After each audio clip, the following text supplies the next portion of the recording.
এই বিয়েবাড়ির সিজনের আমাদের প্রথম বিয়েবাড়ি এটা। তো আজকে আমরা সবাই মিলে রেডি হয়ে গেছি। আর এইদিকে তোতারানী ওর মা ঠাম্মাকে দেখছে যে কত সেজেছে। তারপরে দেখো বিয়েবাড়িতে চলেও এসেছি, বাড়ির পাশেই যেহেতু। আর এসেই তোতা খাচ্ছে এখানে পকোড়া, তোতার সাথে কিন্তু আমরাও সব খাচ্ছিলাম।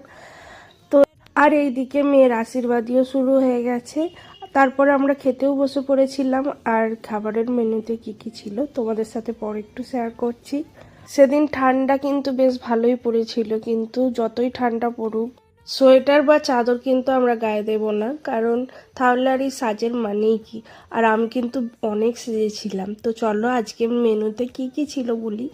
আজকে দেখো, এটা হচ্ছে ফিশ ফিঙ্গার, তারপরে ছিল নান, এত সফট হয়েছিল।